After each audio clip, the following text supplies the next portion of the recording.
PIL यानी public interest litigation. अगर आप न्यूज़ में किसी भी पॉपुलर केस के बारे में पढ़ते हो या फिर सुनते हो, इसके पीछे मोस्ट प्रोबेबल चांसेस है कि एक PIL हो, जैसे सबरीमाला केस, सेक्शन 377 केस, 3 तलाक, right to privacy etcetera. PIL अक्सर हम सुनते हैं, पर PIL का मतलब क्या होता है? PIL का मतलब होता है जनहित याचिका। PIL एक पिटीशन होता है जो हाई कोर्ट या सुप्रीम कोर्ट में इशू किया जा सकता है सोसाइटी के इंटरेस्ट को ध्यान में रखते हुए। मतलब कोई एक ऐसा इशू पे PIL डाला जा सकता है जो पूरे सोसाइटी को अफेक्ट करे ना।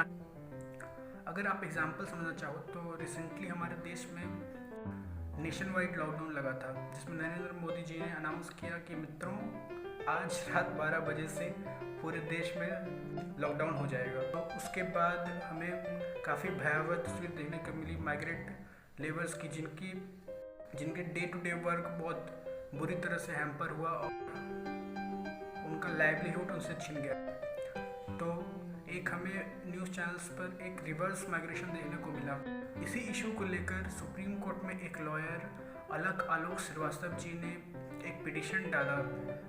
पिटीशन में उन्होंने डिमांड किया कि गवर्नमेंट क्या स्टेप्स ले रही है माइग्रेंट वर्कर को सुरक्षित करने के लिए, यह बताए, और सुप्रीम कोर्ट उन्हें एक डायरेक्शन दे किस तरह से प्रॉब्लम को अप्रोच करना है। इस पिटीशन को एड्रेस करते हुए सुप्रीम कोर्ट ने सेंट्रल गवर्नमेंट से माइग्रेंट वर्कर रिवर्स माइग्रेशन पे एक रिस्पांस मांगा।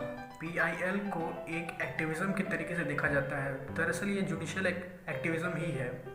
PIL ने आज तक हमारे देश में कई इंपॉर्टेंट मुद्दों को हाईलाइट किया है, जैसे environment pollution, sexual harassment at work place, जो कि हम जैसे जनरल पब्लिक को अफेक्ट करते हैं।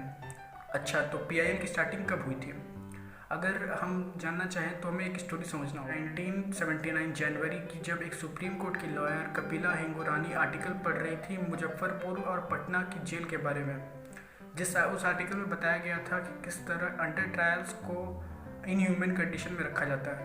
अंडर ट्रायल्स क्या होते हैं? अंडर ट्रायल्स वो लोग होते हैं जिनका केस अभी चल रहा होता है और अभी वर्डिक्ट के इंतजार में वो रुके होते हैं, तो उन्हें जुडिशियल कस्टडी या फिर पुलिस कस्टडी में रखा जाता है।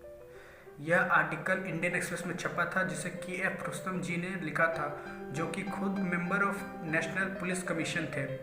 आर्टिकल में 18 लोगों के अंडर ट्रायल में जाने की सिचुएशन को बताया गया था। 18 लोगों को, जिसमें से 6 महिलाएं थी, कैसे वो जेल में अंडर ट्रायल्स के तौर पर गए, यह बताया गया था।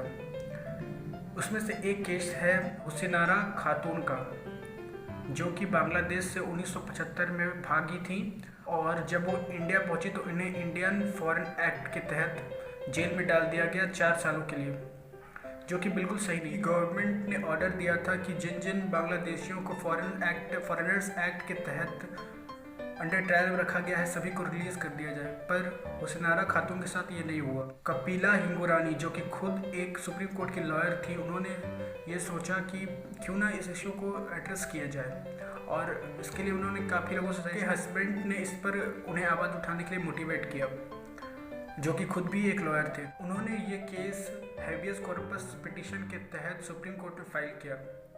अच्छा, अब हैबियस कॉर्पस पिटीशन क्या होता है, और पहले समझते हैं इंडियन जुडिशियल सिस्टम को। एक होता है लोकस स्टैंडी। इसमें जो विक्टिम होता है वो खुद अपील कर सकता है कोर्ट को, लेकिन मान लीजिए अगर आप अपील करने के लिए आप खुद मौजूद नहीं हैं, तब आप क्या करेंगे?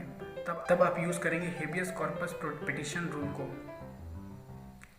जिसके तहत अगर आप किसी प्राइवेट डिटेंशन में हैं या फिर किसी भी कारणवश आप अपने इशू को अपील नहीं कर सकते, तो या तो आपका कोई रिलेटिव, जनरली कोई रिलेटिव ही इसमें हो सकता है, आपके बिहाफ में कोर्ट में अपील कर सकता है। हमारा Indian legal system British legal system से परस्यू किया गया है, जहाँ पर habeas corpus petition 17th century से चलता आ रहा है।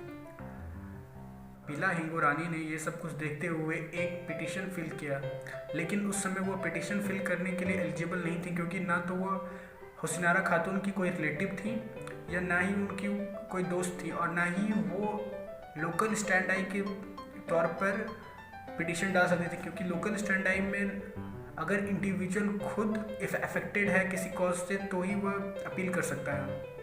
फिर भी उन्होंने एक अपील सुप्रीम कोर्ट में डाली। उस समय कोर्ट के जो रजिस्ट्रार थे वो बहुत हिचक रहे थे कोर्ट में वो केस को ले जाने से, लेकिन कपिला हिंगोरानी के परसिस्टेंस के कारण उन्हें यह केस लेना पड़ा। यह केस सामने आया 3 जज पैनल के, जिसमें थी PN Bhagwati, JS Pathak and AD कौशल। जजेस ने ये केस को एक्सेप्ट किया एंड बिहार गवर्नमेंट से रिस्पांस की डिमांड की। लेकिन इंटरेस्टिंग बात यह है दोस्तों कि बिहार गवर्नमेंट ने कोई रिस्पांस इस पर नहीं दिया, तो कोर्ट ने खुद कड़ा रुख लेते हुए यह ऑर्डर दिया कि उस आर्टिकल जो हमने शुरू में देखा था, उस आर्टिकल में जितने भी लोगों को अंडर ट्रायल्स में रखा गया है सभी को रिलीज़ किया जाए। कपिला हिंगोरानी को कोई आइडिया नहीं था कि उन्होंने हिस्ट्री क्रिएट कर दिया है।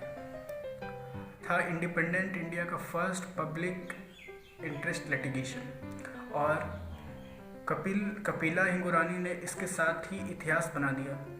इस केस को नाम दिया गया हुसैनारा खातून versus state of Bihar case 1979 और कपिला हिंगोरानी को मदर ऑफ ऑल PILs भी कहा जाता है। जब जजेस से पूछा गया कि इन्होंने इस केस को किस बिना पर एक्सेप्ट किया, तो उन्होंने जवाब दिया कि 1970s में जब आम आदमी के लिए कोर्ट इनएक्सेसिबल बन गया, उन्होंने सोचा कि जुडिशल सिस्टम में जो भी टेक्नोलॉजी है उसे कम किया जाए, जिससे आम से आम इंसान भी न्याय के लिए कोर्ट तक पहुंच सके।